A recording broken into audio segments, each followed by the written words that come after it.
You're listening to Mystic Lounge with Alan B. Smith. Rebroadcast on the UNX Network. Thursdays at 11 p.m. Pacific. Fridays at 2 a.m. Eastern.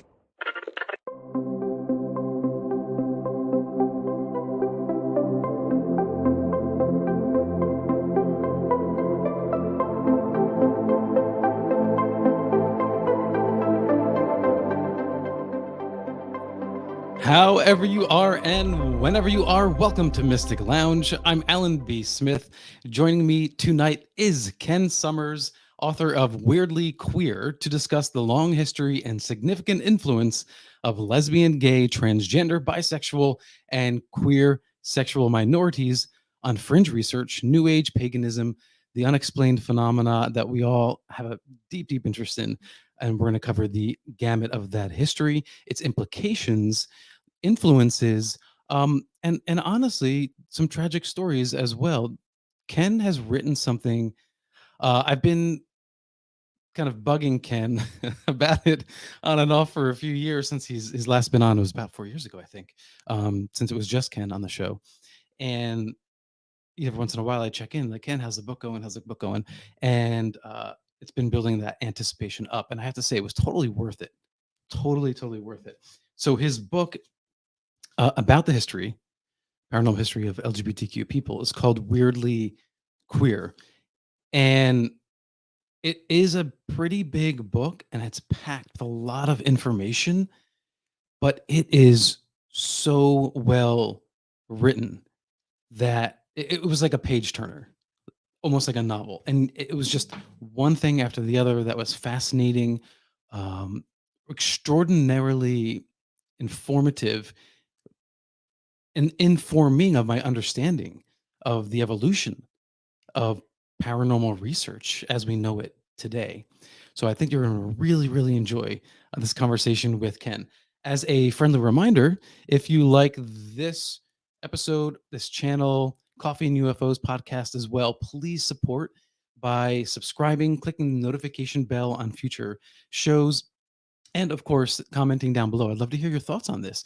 For some people, this is considered controversial. For me, it's not controversial at all. It's just reality. It's life for all people. We're a beautiful, diverse reality. Nature in itself is the definition of variation, divergence, and diversity. So all of that is crucial to our understanding of the paranormal, supernatural, spiritualism. So instead of me talking about it, I'm going to bring Ken on right now. Ken, welcome back. How are you? I'm good, thanks. Thanks for having me. Thanks for being on. How do you feel that you finally finished your epic book?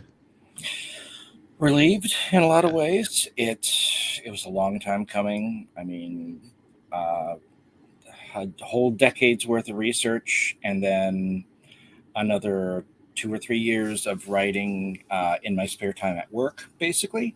So it's been a very long road to get to this. Why is it so important? You wrote another book called Queer Hauntings. Why did you have to write this book? Because as much I do love ghosts, and ghosts are always first and foremost my big interest, but the paranormal encompasses so much, and to just narrow it down and say that, okay, let's write a book about gay ghosts is one thing, but to say there's a lot more things that I've uncovered along the way that shows that there's a bigger story here to say than just a bunch of amusing stories of ghosts that have to be something right. Yeah. I mean, and I would certainly add that understanding that ghosts and spirits and other entities aren't just all heterosexual people that died, right? Yeah. And so the work that you did here, it's talking much more about the living world. Mm-hmm. that researches the paranormal, but even that living world, back when you go the further in time you go back, you heard less and less about these people because you couldn't talk about it. and it wasn't spoken of openly. Even the researchers wasn't really until like the early 1900s that some people started to open up about their whether it's gender fluidity, or whether they're gay or straight, bisexual. And so that's a reflection of the spirit world as well. When you're investigating these kind of any place, if you have no idea who that person really was, it probably makes it more difficult to connect with their spirit, I would imagine. Oh, absolutely. And it's, I wouldn't say even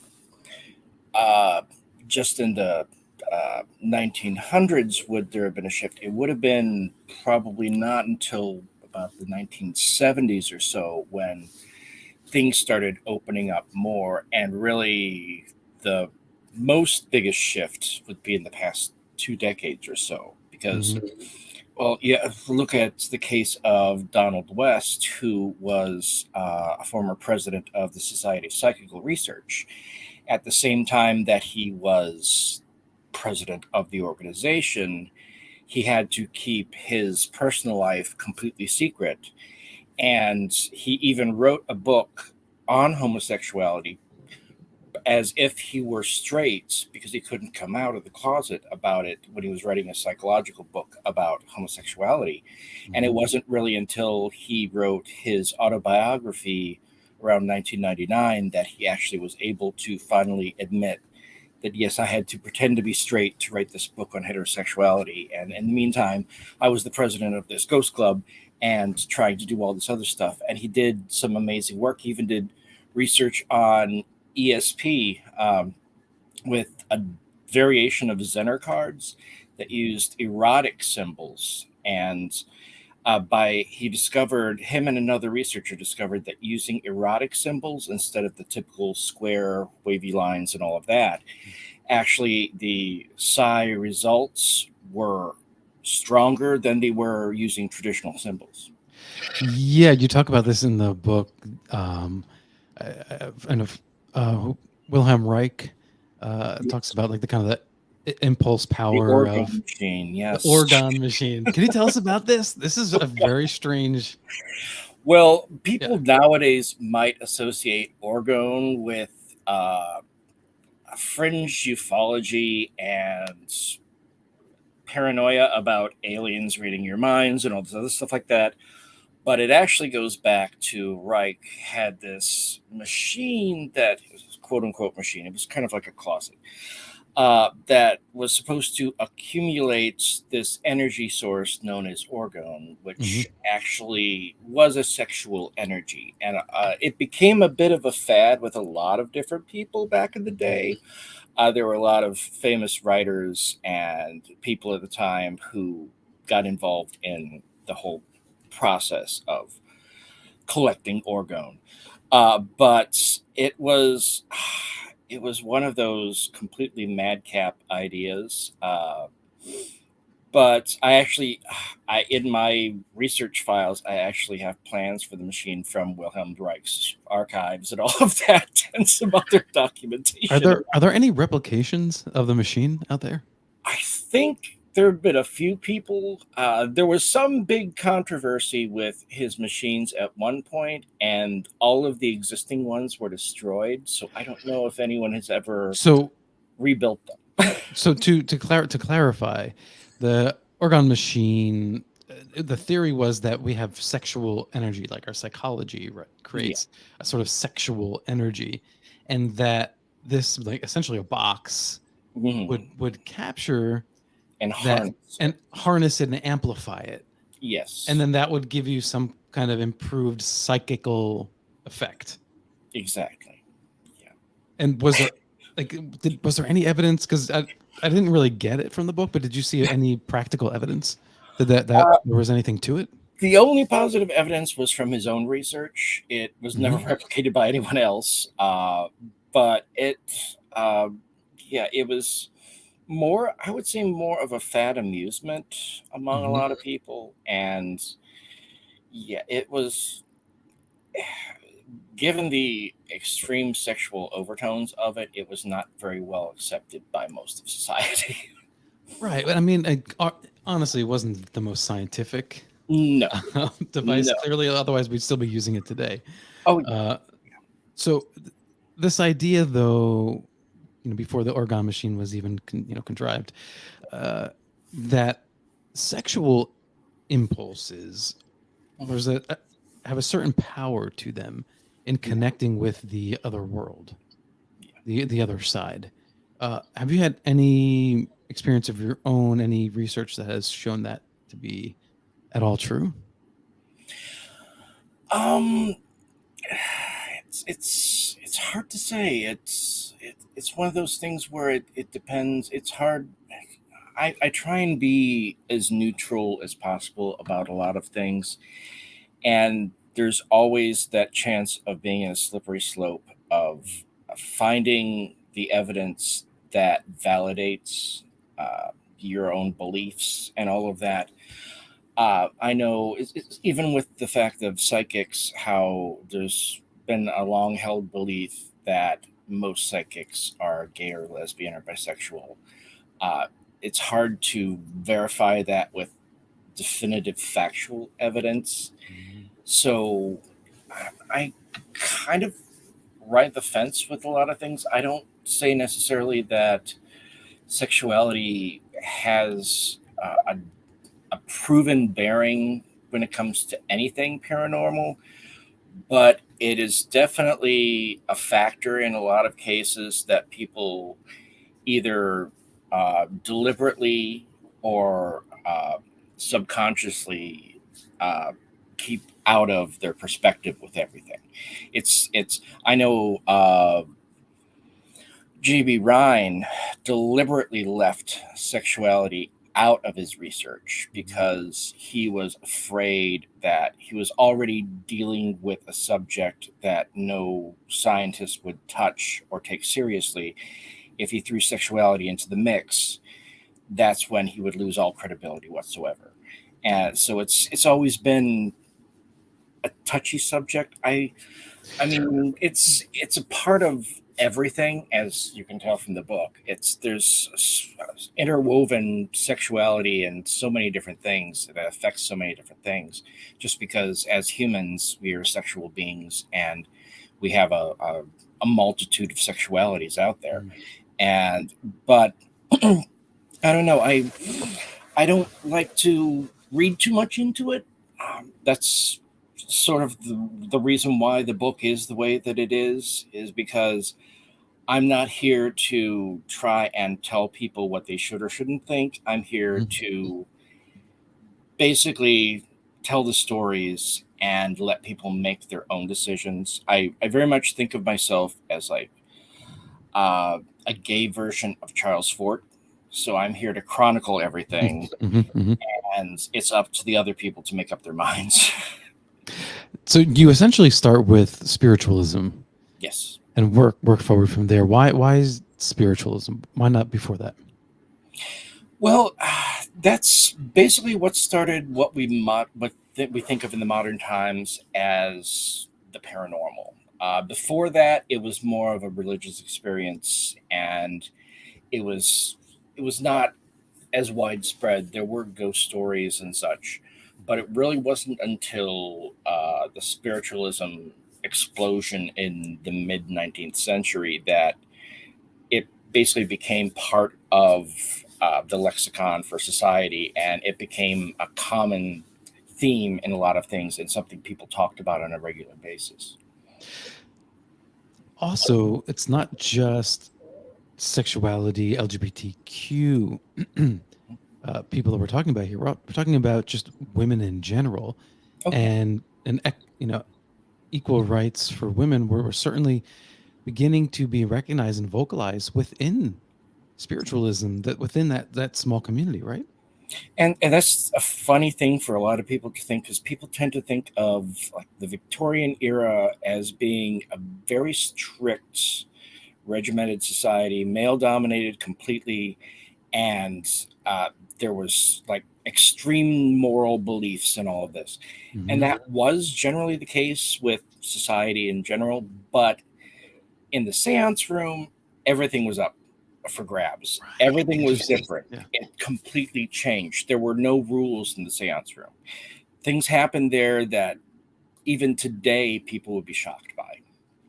Yeah, like for instance, so during a séance, a medium might channel the opposite gender, Oh yeah, that right? happened a lot. And actually make physical contact. Oh yeah, because that was acceptable. Because if a male medium is channeling a female spirit, Right. and that female spirit decides to flirt with one of the men in the room, Mm-hmm. then it's the female spirit flirting. It's not the Right. man flirting. So you can get away with things, especially if you're unscrupulous and closeted. Mm-hmm. You can get away with murder. You can go as far as you want, and nobody's going to bat an eyelash. It's kind of like Halloween and spring break in one. Yes. Speaking of Halloween, happy Halloween. I know we're just a few days away. Nice shirt. I love it. Yeah, Thank you. That's not my plan for Halloween, but also the respectability that women could gain Oh yeah. within that world, and empowerment too. Okay. They can make profit. They could, gain respect from peers and others. And the interesting thing I learned from the book too is a lot of people who rose up in their ranks within the spiritualist movement, were entertained and could walk among the upper echelon of society when they came from like the lower end of Oh, yeah. society. It was a way of bypassing this barrier that otherwise existed.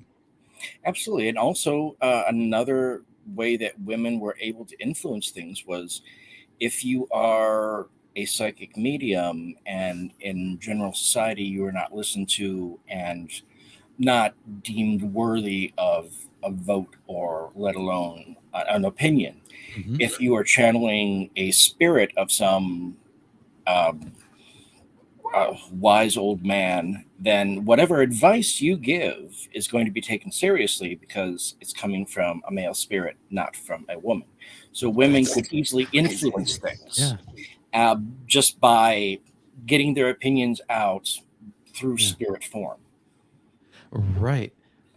And then in this book, 1887's History of Women's Suffrage, there's a reference to spiritualism, and it says it's the only religious sect in the world that has recognized the equality of women. It's true. Well, I don't know for sure. I don't know enough about every single religion. Of course, sure. But But from the perspective of the Victorian. Oh yeah, absolutely. And yeah, it definitely spiritualism as a movement definitely paved the way for like suffrage movement and a lot of different equality movements of their time. It definitely opened doors.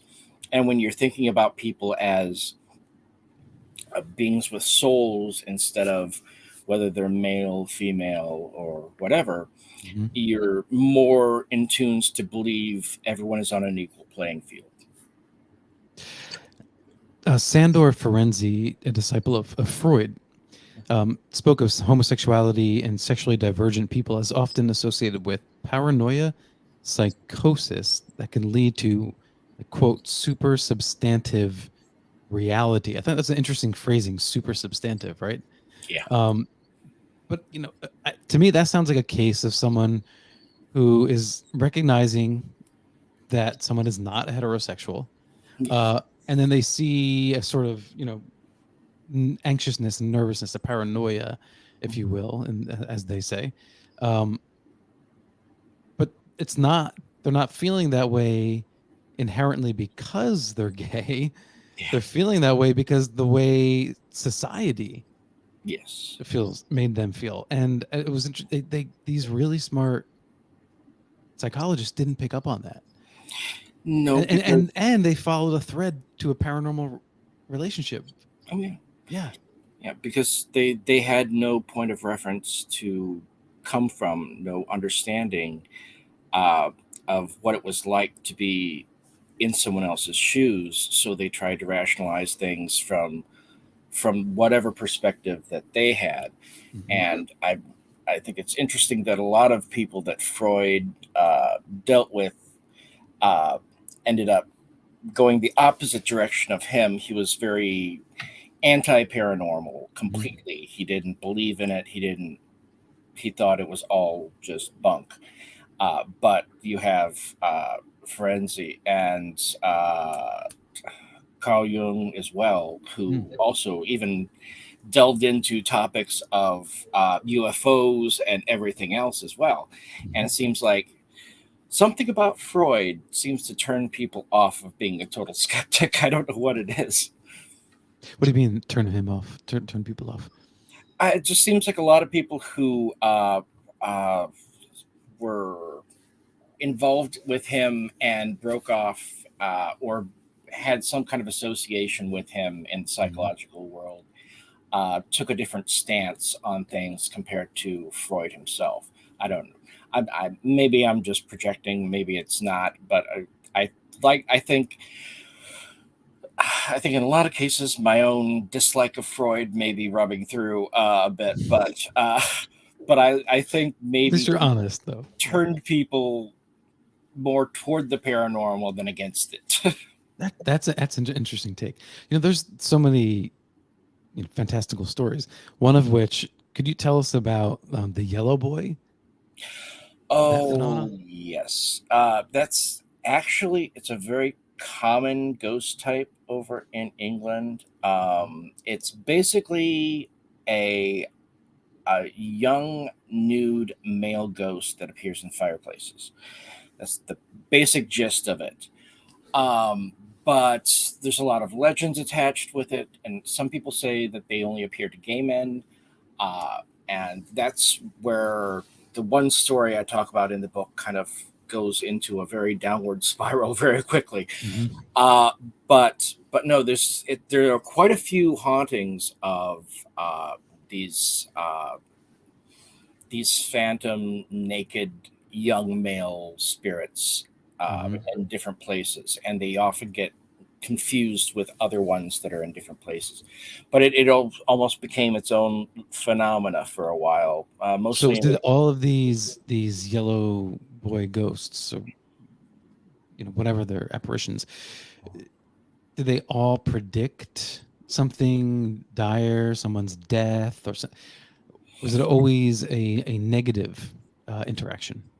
It wasn't a negative, but there were like most ghosts of the 18th century and such. There was a lot of belief that seeing ghosts was some form of a premonition or an omen of something negative. Yeah. But not all of them like predicted anything bad or only showed up to a certain type of person or males or females. But they all had the same common theme of appearing at a fireplace.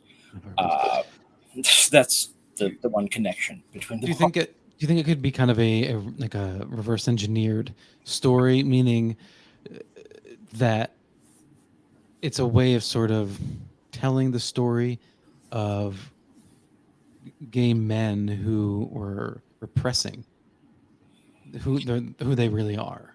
It definitely could be, especially considering that was the era of the Molly House, which was an early precursor to gay bars. They were usually run by a woman who was referred to as mother, and it was sort of an undercover gay bar in a time when gay bars didn't even exist. And they were often raided by police, and there were a lot of scandals that took place associated with them. So there was definitely a very deep-rooted fear when it comes to being outed, especially even back then. Mm-hmm. Do you think that there's a place for spiritualism today? I think there's always a place for spiritualism.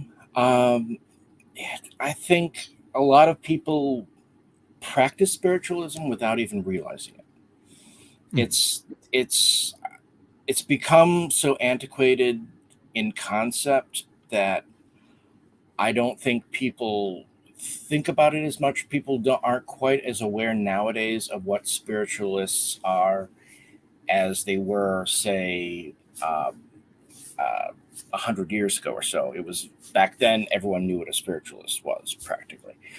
But now, if you think about the way the paranormal is portrayed and the way people act and do paranormal investigations and research, there is very much a lot of spiritualism being practiced, where it's basically communicating with spirits has almost become its own religion once again.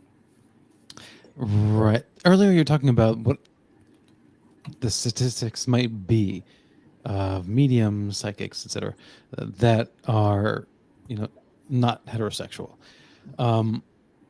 Wouldn't we be able to kind of make a study of that now? Because I feel like so many more people are out and open.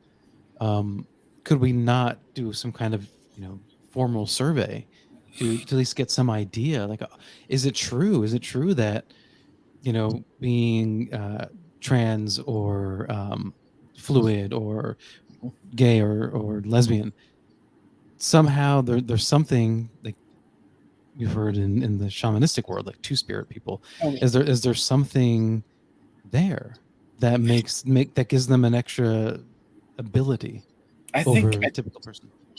I think it definitely is something that could be analyzed nowadays a lot better.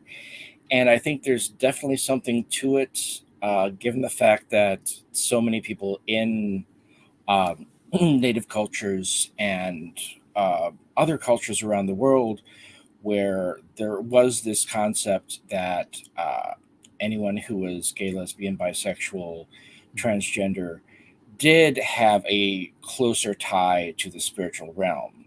They were very often shamans and mystics and all of this, and they were thought, like you said, with Native American cultures, a lot of times it was the concept of two spirit. They're special because they possess both male and female spirits. Therefore, they are more in tune than anyone else to connect with all the other realms of the universe, basically. Right. So there's that psychological aspect of it. So if you're in tune with the masculine and the feminine in a way that perhaps I'm not, right, then you have that sort of advantage of perspective and insight. But that's not necessarily the same as an ability and a skill, And so I wonder if there's almost like a genetic or physical component somewhere within the brainscape, that helps someone, kind of like in Star Wars, everyone has metachlorians, but some have higher metachlorian count, and it's like the symbiotic, like what came first, chicken or the egg, the higher metachlorians or the force ability. And I wonder if there's kind of something there like that. Well, I think in one respect that could be something, but in the same sense of nature or nurture, the age-old debate, it could also have something to do with the way we are in society, when we realize that we are dealing with some sort of stigmatization based on who we are, and having to navigate a world where you have to be more aware of your interactions with people, or possibly face dangerous consequences with it. Yeah. So you have a different perspective growing up of society. You're not just like everyone else, just going through their daily lives like everything is normal. You have to be extra aware of your surroundings, and you have to be almost removed from society in a way as an observer to understand what places are safe, to be more open with yourself and all of that. So I think a lot of it could also be when you develop over the years a sense of like hyper awareness of your surroundings. Sure. Maybe that has something to do with the phenomena as well. It reminds me of people who grow up in dysfunctional households or have traumatic experiences, and maybe they can't trust the world around them, and so it really shapes. They're sharper in so many areas of life, planning, preparing, um, thinking through scenarios, and unfortunately, it's something that's developed and sharpened because of their unfortunate experience. And I suppose, yeah, if you are um, not accepted for who you are, that's a trauma that you're living kind of every day, Yeah. and that you have to adapt to the world around you and think differently. That's interesting. So from spiritualism, where did it go? Where did it go from there?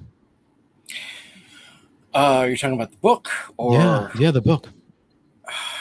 it's, Weirdly Queer. And everyone listening, Ken Summers' website is moonspenders.com. Moonspenders.com.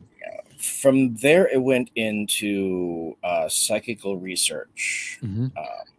and sort of the long history of unexpected people who were involved in early paranormal research, who were LGBTQ, which there were a lot. And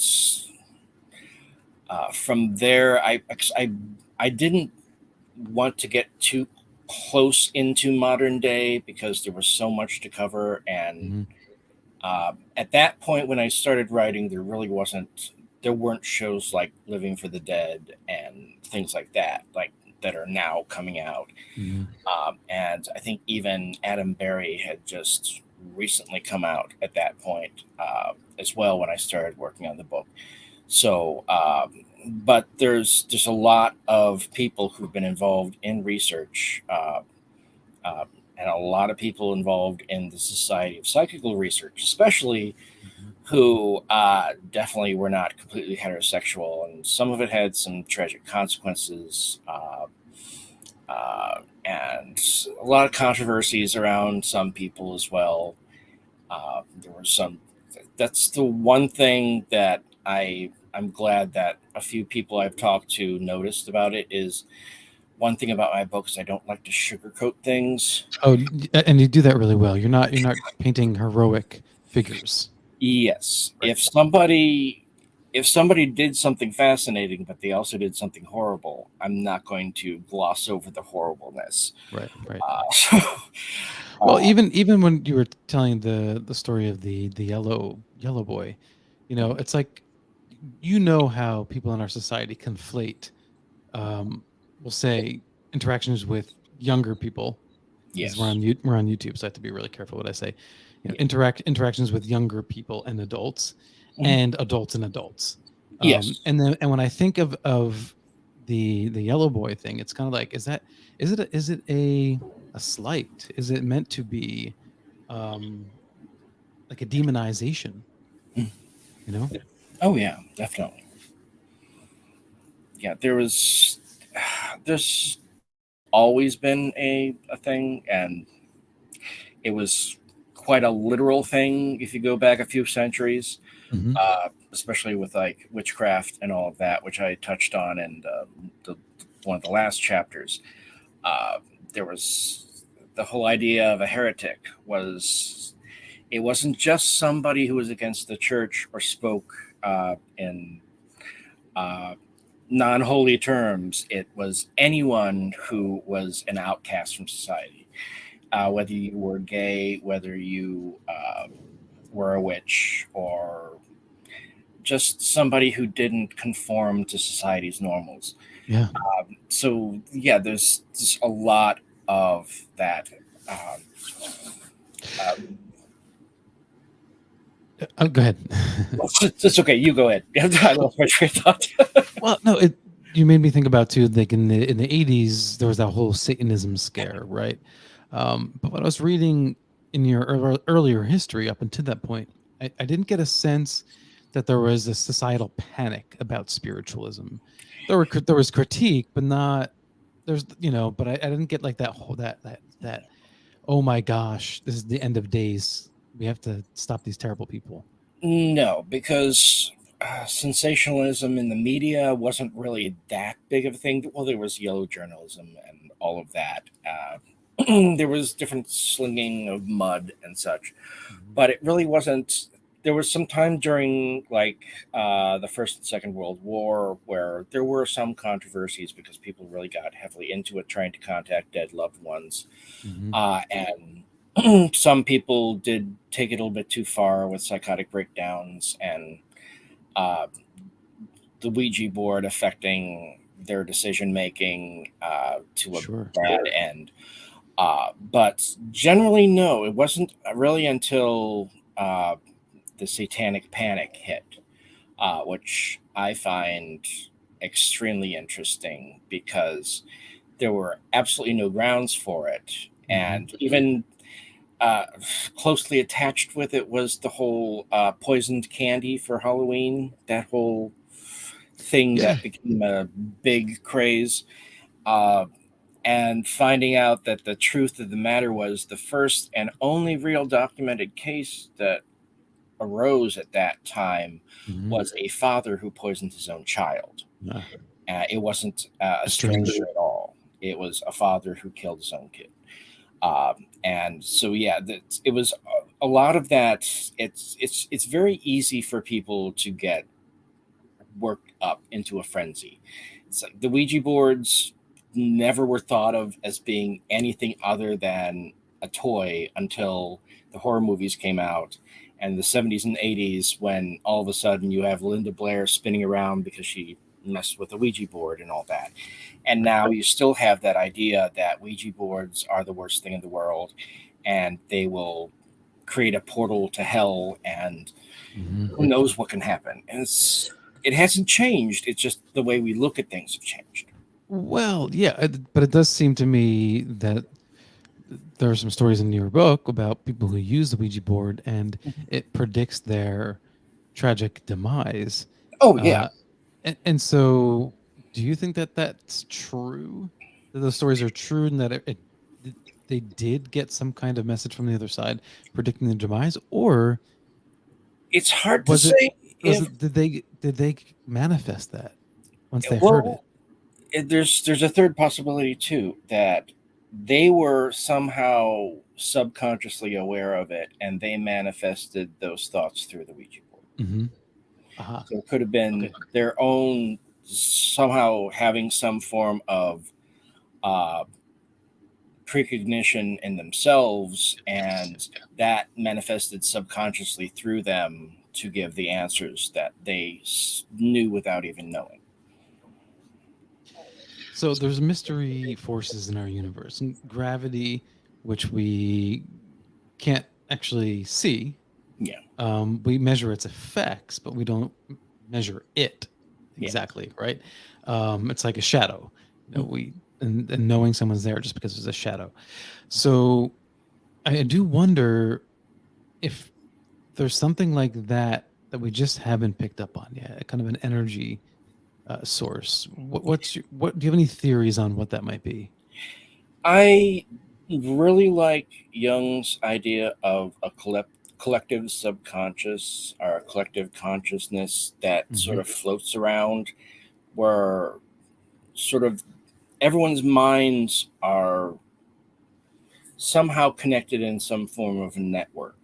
Yeah. And because he had the idea that that's how artists worked, and when they, especially artists who worked at night when it's quieter, were able to tap into this stream of consciousness that's spinning through the world at all times, and that gave them their creativity, basically. I think there's definitely, it's an interesting subject. I try to be rational with a lot of things, so I'm not saying that it definitely exists, but I definitely like the idea of it. And being someone who has had creative bursts that don't necessarily seem like they're coming from myself, I would subscribe to that belief a bit. Well, the Large Hadron Collider in CERN in Switzerland, right? Quantum, one of the many theories, hypothetical, right? Scenarios of quantum theoretical physics is that if, two, I don't know if it's photon or boson, but particles collide. That there's mathematical prediction that there could be a scenario where the measurement of the two particles themselves is higher energy than the actual explosion when they hit, because some trace amount of energy would leak into another dimension. And I'm thinking, if theoretical physicists are kind of okay with this idea on paper, like, how do we know that it's even far more complex than they imagine, and that a ghost or some kind of spirit energy, whether it's it's an acoustical apparition, a visual manifestation, is just energy coming through into our dimension from another side. Yeah, that is different dimensions is definitely an interesting avenue to follow with a lot of things, because especially given the fact that there's more and more evidence that the universe is a lot more complicated than we can ever possibly wrap our brains around, and what our one dimension that we are living in, or are the dimensions that we exist in, are definitely not the limit to everything. And it makes me think of an interesting idea I've had for some hauntings for the longest time. The same concept, but with time. That time isn't. We always think of time as linear, and any scientist will tell you it's not linear. But I always thought, what if you look at time as a ball of yarn that's wound around in a big tight circle, and it's constantly flowing around? And what if, say, there is a story of a ghost that appears on this day, and it's documented, and then ghost hunters a century later are going out there trying to find that ghost? And what if the reality is, what's happening is it's sort of a time loop, where the people in the past are seeing the ghost hunters and interpreting them as ghosts, and therefore it's sort of like a loop that forms because two things coincide in the perfect alignment where it happens at the same time, and it basically creates its own reality. Yeah, but is there any evidence to suggest that there are figures wearing clothing from a time period that never existed, so they look so different that they would be from the future looking back? That'd be something interesting to look more into. I know it's hard because a lot of apparitions are not like crystal clear, where you can identify exactly what they're wearing, or even what they are beyond a humanoid shape. Right. So it's one of those interesting things, but like I always point out to people when they ask me what a ghost is, and I tell them it's the most complicated answer you could possibly think of, because it's not just things like that. It's not just apparitions. It's not just shadows. It's stuff like that. You're talking about, you have ghost ships, ghost trains, ghost cars. There are inanimate objects that should not be ghosts because they are not supposed to possess a soul. So there's a lot of things that happen, and it's a very broad term to use the word ghost. Have you seen the movie Frequency? I don't think so, no. Oh, that's a good one. Yeah. So that's about messaging through time, and I think you'll really appreciate that. Jim Caviezel and Dennis Quaid. Yeah, I think that Dennis Quaid. Really, really good movie. So the speed, there's limits to time. I mean, so my understanding is that the speed of, when you reach the speed of light, according to relativity, time actually doesn't stops. It ceases to exist. Yeah. So from the perspective of a light particle, Mhm. once it comes into existence, there is no time for it. So Yes. I saw this video with Neil deGrasse Tyson talking about this. So basically, if a photon comes from the sun, Mhm. then from the moment of its birth, from our perspective, it takes 8 minutes to travel to Earth. Yeah. But from its perspective, Mhm. it's already born and reached Earth Yeah. at the same time. And this is a fact, right? This Oh, yeah. isn't like theory. This is Yeah. as we understand, at least as we understand physics. Yes. Yeah. This is to me almost more weird. Mhm. It's more difficult to comprehend than say a spirit coming through, Oh, yeah. or a residual energy of some sort. Oh, yeah. And the concept of a particle being in two places at the same time when Right. it Yeah. shouldn't be feasible. Spooky action at a Oh, yeah. distance. Yeah.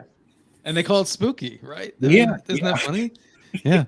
And they're calling us crazy. Yeah.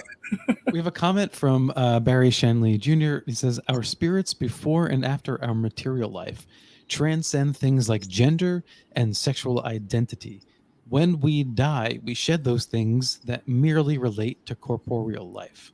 Whatever vestiges of such fragments of who we were that may appear in encounters would simply be for the sake of those still incarnated who knew them in those specific ephemeral forms." The only thing I would disagree with is who knew them, because if people who don't know ghosts see Yeah. them, yeah, But it's the same concept of why ghosts wear clothes, because technically they shouldn't have to, but right. uh, but they do.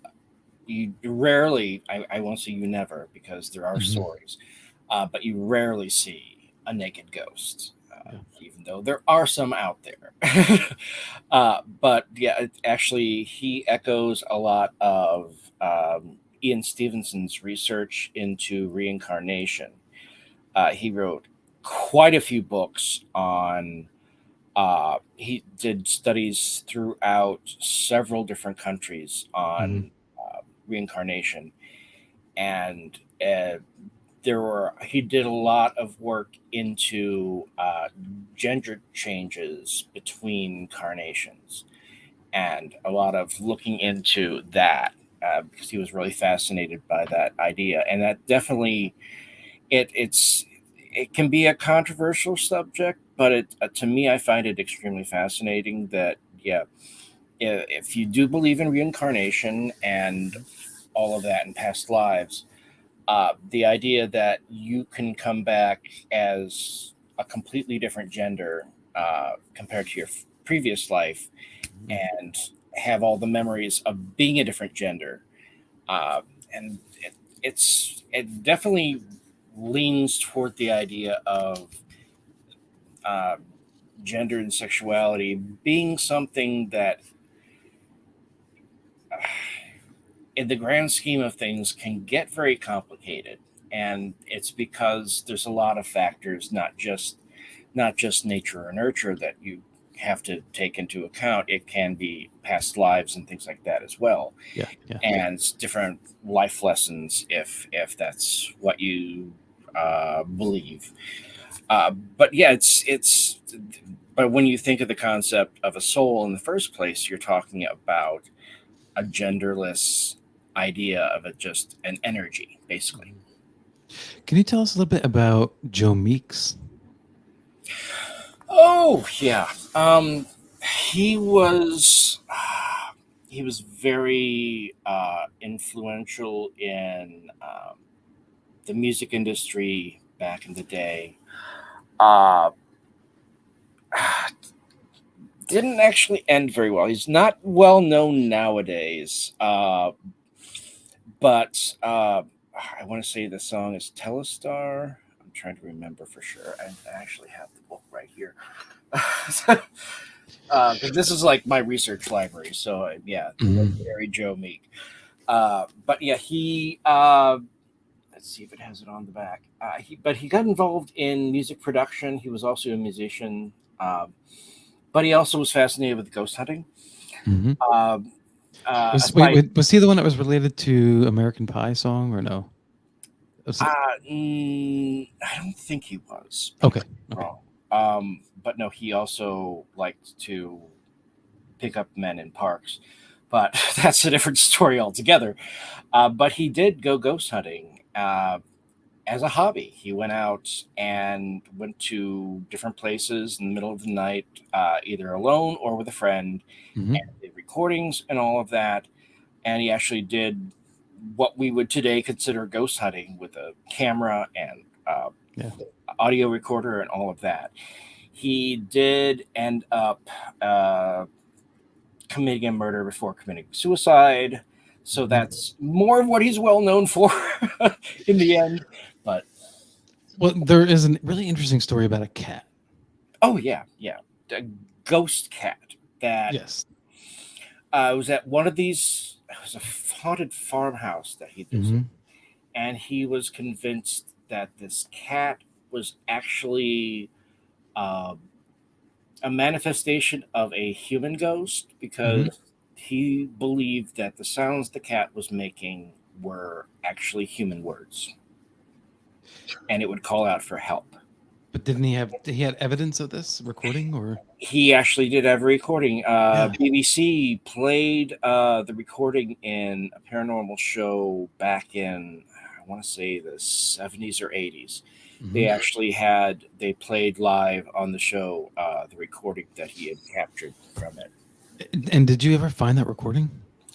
I did, and it does somewhat sound human, but having grown up with cats all my life, I also know that cats can make some strange noises that sound very human.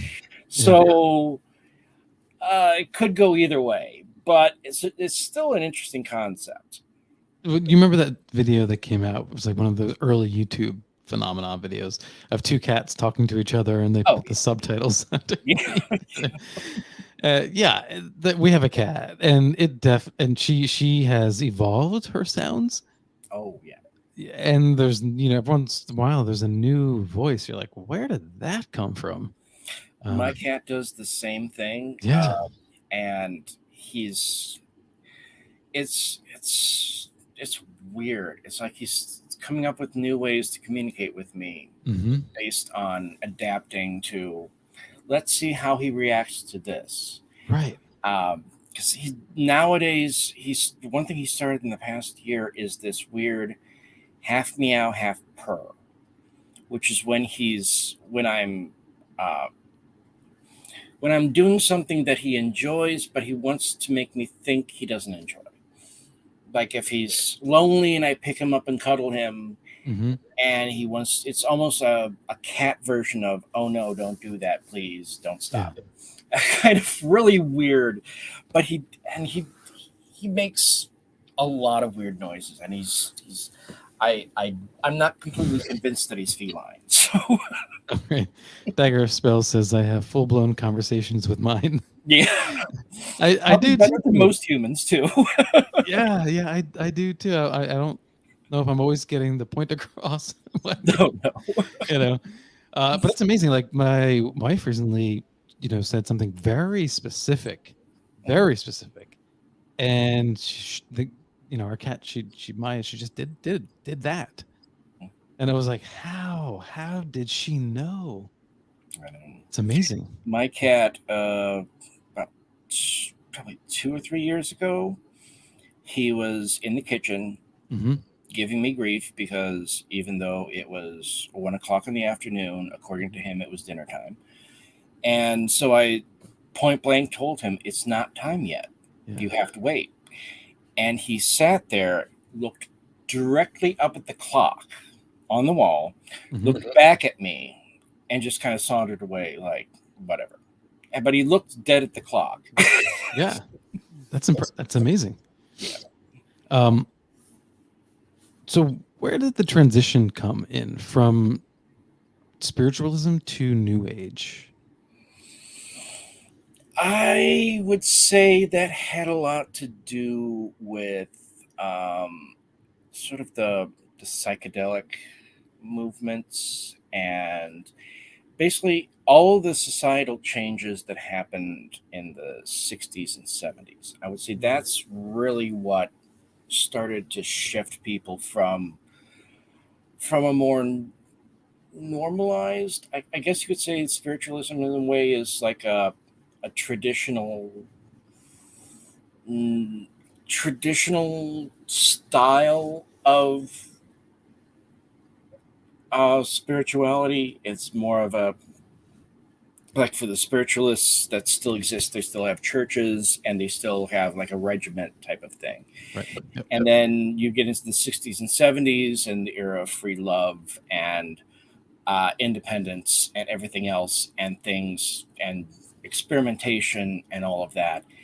And you get more of sort of an explosion of free thought and independent actions, and not having to um, sort of obey the typical societal rules with everything. And I think Right. that's where things started branching off into an idea more of, I can believe what I want and I can interpret things in a different way. I don't have to follow Yeah. the way everyone else has done it before.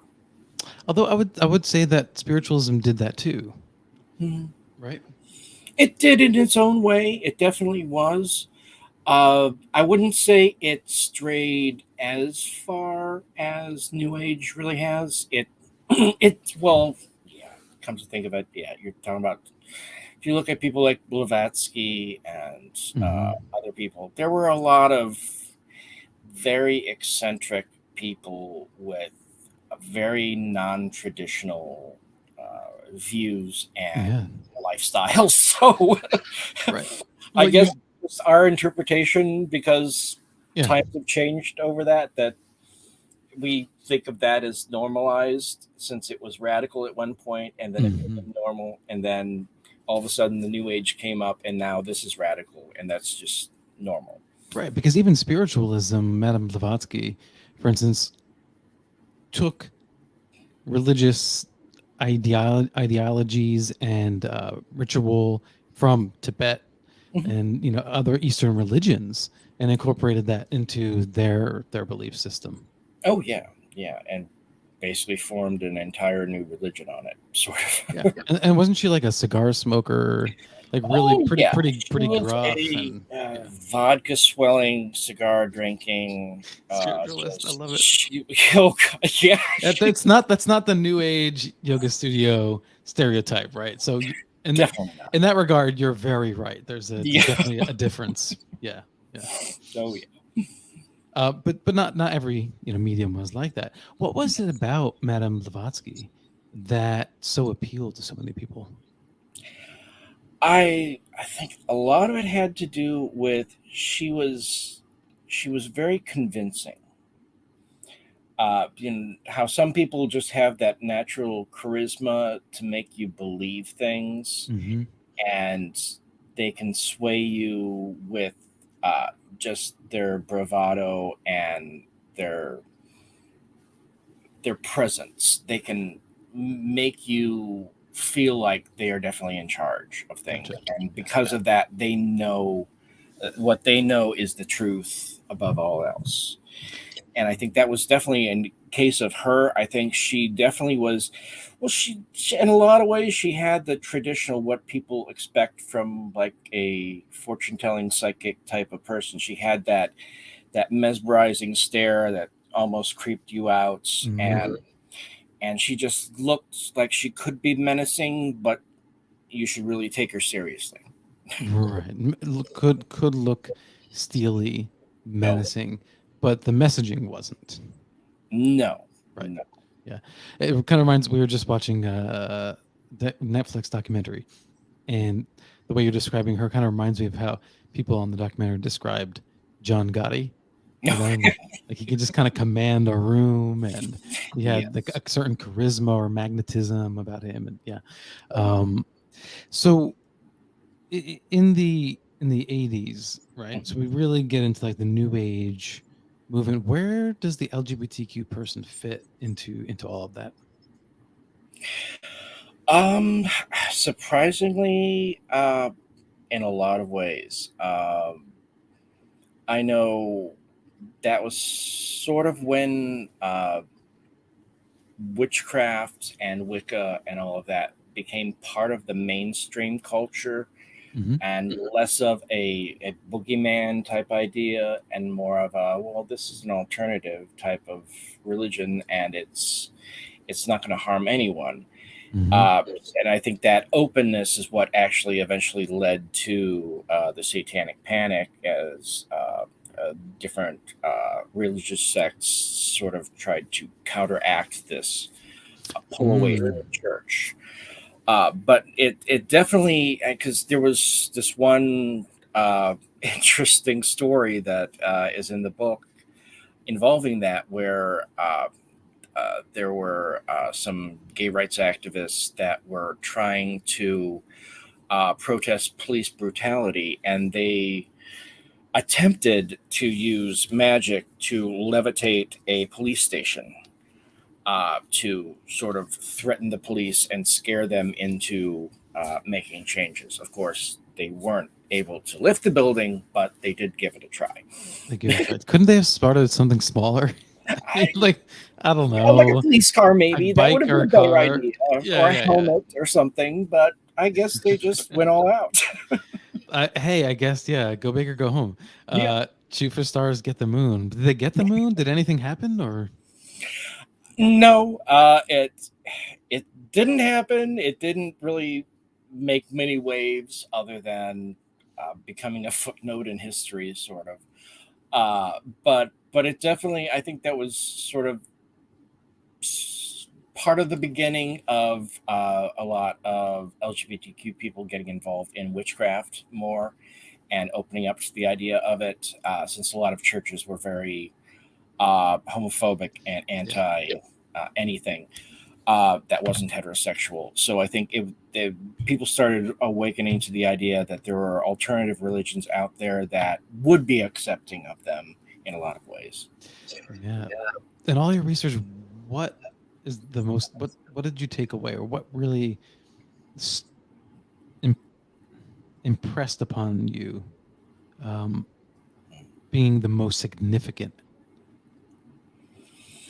part of our history? Um, I I'd say there's two things. First of all, in a non queer related thing, um, what probably changed my mind, or at least opened my mind up to thoughts that I had never really even considered, that I hadn't considered, is reading about voodoo and Mhm. understanding voodoo and Haitian voodoo and the practices, but not just the practices, but the thoughts and ideas behind it. Because there's like zombies and zombification, it's was so badly trashed by Hollywood and everything, and it's always been uh, basically taken completely out of context. And it's because to understand voodoo, uh, this process of zombification involves basically taking everything you think about the soul and all of that and turning it on its head. Because uh, for voodoo practitioners and a lot of different non traditional or non Western belief systems, uh, the concept of the soul is different. We think of a soul as being inside of us, as a part of our body that when we die, it leaves us. Mhm. Uh, these beliefs, it's the best analogy was from a book that I read on the subject. They compared it to being a cashew. If you look at a cashew growing on a tree, Mhm. it's a fruit, and at the bottom of it is the cashew itself. It's Okay. not inside the fruit, it's attached to it. Mhm. And that's the belief system with the soul of a lot of these similar belief systems. The Mhm. soul is not inside of you, it is attached by an umbilical cord to you.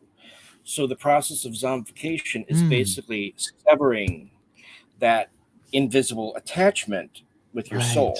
Right. This is how it happens. That's how you can separate a soul in voodoo. And that's why it's so hard for us to understand, because we think the soul is inside of us. And how do you separate something that's within? But that, when I understood that whole concept, that totally blew my mind in a lot of ways. And it made everything make so much more sense than I had ever thought of before in my life. But that's interesting, because people who have had near-death experiences or research it have spoken of like a blue or thread, like a tether from the soul to the body. Even astral projection involves tether like that. It's so common in a lot of beliefs and different theories of anything relating to the soul and all of that, that I'm almost surprised that we don't lean more toward that concept than we do of the traditional internal soul. Yeah. Like it's just here. Yeah. Right. But why can't it be out here somewhere? Yeah. Right. Interesting. What is the future significant importance of LGBTQ people in our paranormal community moving forward? I think it's becoming a lot more accepting. It's something I have noticed more so in the past 10 years than in the previous 30 or so. It's definitely moving in a different direction. And I'm glad to see that, because a lot of times, I mean, anyone who knows anything about ufology and the UFO movement knows that there's a lot of people out there who preach about having an open mind about different things, but they are the most closed-minded people in the entire face of the earth. But at the same time, I sort of felt like this was bound to happen in the first place, because that was the second profound thing that I took away from researching this book. It's a quote that I took from an old book. Well, it's more of a pamphlet than a book, but it's an interesting quote to read. It is from Fritz Kuntz, and I'll read it first before I say when it was written. We are going to have this queer intermediate sex that is now appearing very rapidly. It is possible for the whole of us here tonight that we will welcome these revolutionaries that are appearing and sympathize with them. They will make us look antique, antiquated, obsolete, these young people with the sun of the dawn in their eyes and the breath of spring in their hair, boys and girls who don't know they are boys and girls, that only know they are souls. That was from a book, or a pamphlet he wrote called Sex Concepts of a New Age. It was written in 1926. Crazy, right? Yet it sounds like something that was written within the past 20 years. Yeah, that's amazing. And that it's prescient. And it definitely goes to show that things are cyclical. Nothing ever stays the same, and it tends to go back and forth like a pendulum. So if you look at like Berlin in the 1920s and 30s, where being gay was completely accepted, straight people went to drag shows all the time. They were everywhere. And then Hitler came along and everything changed. There's a constant ebb and flow. Nothing new is ever completely new. It's just rediscovered. Right. Maybe we can do a little less ebb and a little more flow, though. Going forward. I like that. Okay. Let's move in that direction. If you could leave us with one thought, Ken, what would it be? I would say that people often forget that paranormal research, study, questioning, all of this is not a modern concept. It's the amount of work that people have done over the past centuries is staggering, and no one person could ever read every single thing that's ever been written about it. And there's so much out there to understand and explore, and uh, don't get caught up in just what's popular and what is thought to be, well, this is the way things are done. That's it's one of my favorite Mark Twain quotes. But whenever you're on the side of the majority, it's time to pause and reflect. Yeah. And that's the concept, really, that there is there's so many other things out there, and learning is an important thing. Exploring beyond your known bubble or what a few people say is an extremely invaluable resource. And there's so much to find out there, and you can find anything if you try hard enough. And there are so many people who have been forgotten and lost their voices that more people need to know about, and they are the ones most often who are really worth knowing.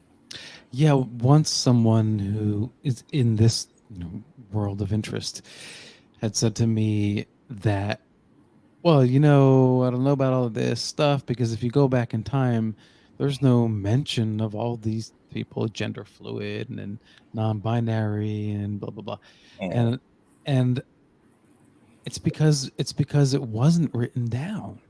It was left out, and you have to unfortunately go back and read between the lines often. And it wasn't always the same words. There were a lot of words. Homosexuality didn't exist until about the 1880s. Yeah, that term didn't exist. Mm-hmm. There were inverts. A lot of you'll see a lot of things talking about inversion therapy and things like that. Yes. An invert was someone who was basically gay, someone who, and they had this concept of that somehow there was an inversion in their sexuality that needed to be fixed. Right. And there were a lot of psychologists who specialized in that, doing some pretty horrible things that today we would laugh at. But yeah, there's the problem is our modern language limits us. We don't know. Sure. There's so much out there that exists, and it wasn't talked about in the same way.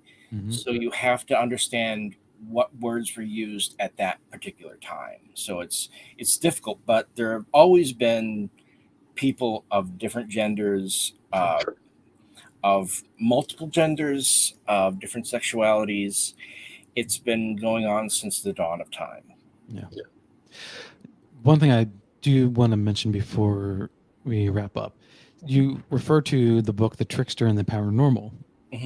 And I really like this idea that when experiencers have a paranormal experience, like three things that stand out. One is liminality, the one is anti-structure, and the other is marginality.